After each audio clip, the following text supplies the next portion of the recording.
All right, yeah, guys, doing today, we're about to hop into the final review of Proverbs chapter 22. First things first, though, I just want to make sure y'all like that video up, hit a little exit full screen, scroll a bit, like it, and then full screen it back up. You feel me? Verse 26 and 27. Be not thou one of them that strikes hands, or of them that are sureties for debts. If you have nothing to pay, why should he take away thy bed from under thee?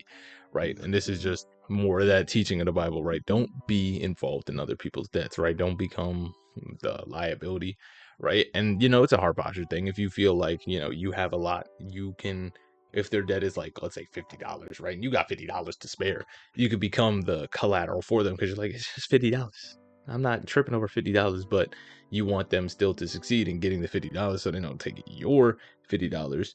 But it's smarter just to not get involved in general, because that kind of lends that bit of, hey, I'm there to support you if you don't get it, kind of showing that there's no urgency needed, versus if you just say, hey, I'm not gonna be collateral because I want you to see you get it, but no, I got this $50. Or you just tell them, oh, that sucks, I hope you really get that $50, knowing that you can still put it up even if they don't get it, right? You could be the last one to be like, check in on them the day before, be like, yo, did you ever get that 50? And be like, I got you, but can't make this a habit, big bruh.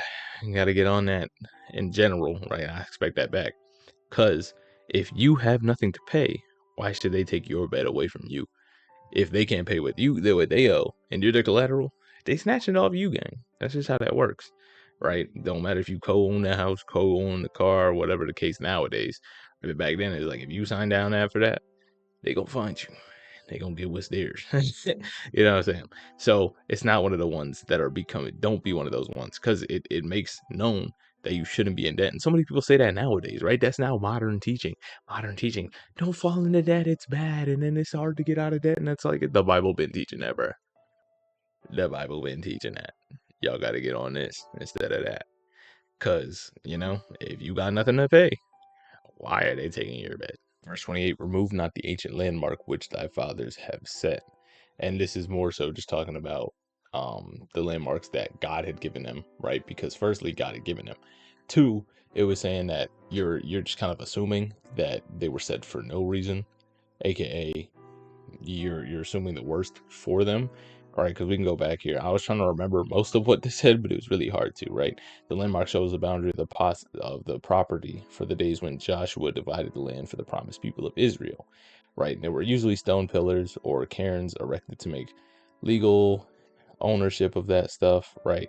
So dividing stones of father in the field, so you may enlarge your own. Take not what is thine in thine own case, but let all ancient divisions and usages be connected with them and held sacred, right? Because it's kind of saying you're stealing in some sense, right? You're taking more of somebody else's to get more for yourself, aka selfishness and all that. But also said the crime was easy to accomplish and difficult to prove, because if you moved it every year about a half inch, at that time it's like half inch, half inch, half inch, half inch, until years go by, generations go by, and you're taking 76 half inches, got 36 inches or 32 inches, and that's close to 3 feet extra now. There you can make your plowing fields and your threshing floors and whatever you want to make in that time. But that's essentially what it is. Now, I guess the easiest way to avoid that would be to build something right on the edge of the landmark. Mark it as yours. So if the stone were to move past what you done built, you'd be like, well, why would I have built it with the door facing my property if the stone, why would I have built it on his property, right? He clearly moved it.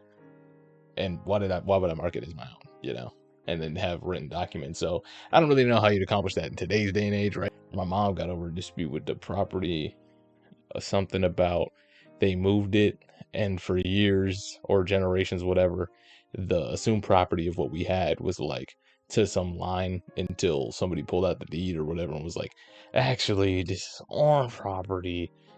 So I guess what they had been paying for in terms of upkeep on some part was actually somebody else's part, and so you're just kind of left there like, what am I supposed to do? It's not mine, I guess, but I've been paying for it, and you're just kind of like out of luck. Oh, but it also says, right, understand this, a spiritual sense, a landmark, custom, tradition, or value should not be removed lightly. We should never assume that our fathers set such a landmark for no reason or a bad reason.